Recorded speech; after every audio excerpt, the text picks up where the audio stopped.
Today, we're diving into a really fascinating theory, the idea that the ancient blueprints for the biblical tabernacle weren't just for a tent. Nope, they were actually a hidden prophecy, a secret map for a future that was still thousands of years away. So let me ask you this. What if those instructions for building a portable sanctuary were really a detailed, hidden blueprint, a symbolic map that laid out the exact length, the structure, and even the key players of Jesus' ministry, thousands of years before it even happened? That's the huge question we're unpacking today. You see, the whole idea here is that maybe we've been looking at the tabernacle all wrong. It's not about the literal building. Instead, every single curtain, every clasp, every measurement, it's all a metaphor, a physical story that's actually telling us about a spiritual reality. So to really get this theory, here's how we're going to break it down. First, we're going to redefine what the tabernacle even is. Then, we'll decode the symbolism that's supposedly hidden in its roof. After that, we'll uncover the secret key to its timeline. We'll map out the ministry itself. And finally, we'll see how this blueprint might even include the disciples. Okay, so the very first thing you have to get your head around is this idea of what the true tabernacle actually is. According to this interpretation, it's not a physical tent at all. The source we're looking at argues that the real dwelling place for God is the community of believers. The structure is just a symbol. The people are the reality. And honestly, this idea is the foundation for everything else we're about to talk about. All right, so this leads us to the first big clue, the roof. The tabernacle's roof wasn't just one layer, it had three very distinct layers.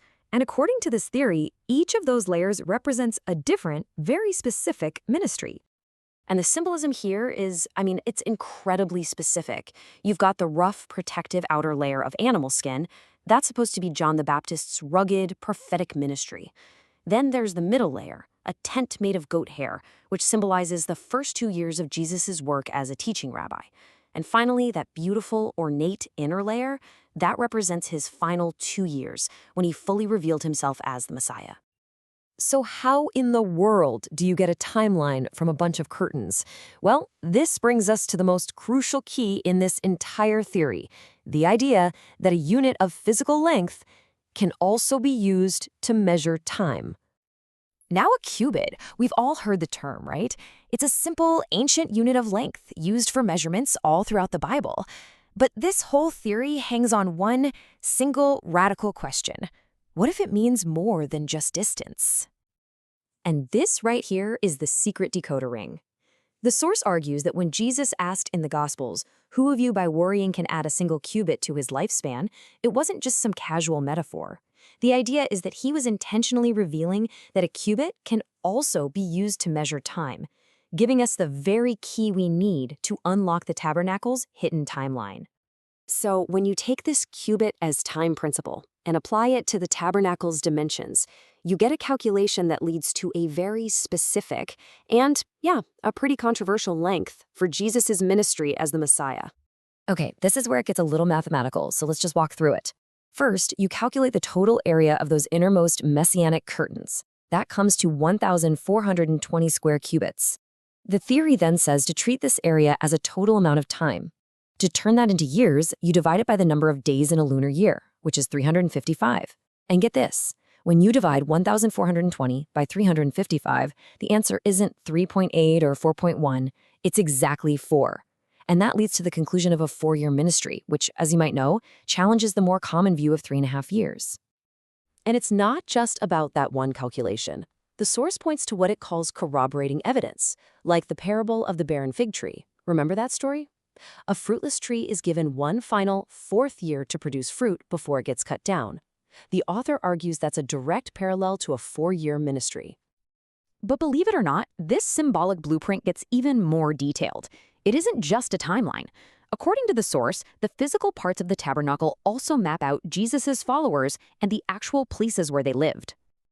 The level of detail claimed in this system is pretty staggering. For instance, the 50 gold clasps that held the curtains together, they're said to represent 500 disciples. The 48 wooden boards that made up the walls are seen as sheepfolds or communities of believers. And even their placement is supposedly geographical. The north boards for cities in Galilee, the south for Judea, and the west for foreign cities. All right, now I want you to hold on to one last crucial number, 4,920. Now, according to the source, this is the total square cubit area of all the tabernacle's curtains put together, the outer, the middle, and the inner layers. On its own, it's just a number. But what does it connect to? And this is where the theory presents what it calls its most striking connection. Remember that total curtain area, 4,920 square cubits? Now think about the inauguration offering for the tabernacle described way back in the book of Numbers. Well, this theory calculates that the value of the silver and gold offered corresponds to exactly 4,920 people. So you have two seemingly unrelated things, building a tent and making an offering, that are numerically linked. It suggests this perfectly integrated, symbolic system where everything and everyone is accounted for. So after all of this, all these intricate connections, from roof layers to timelines to the number of disciples, what's the ultimate takeaway? What is the point of this whole interpretation?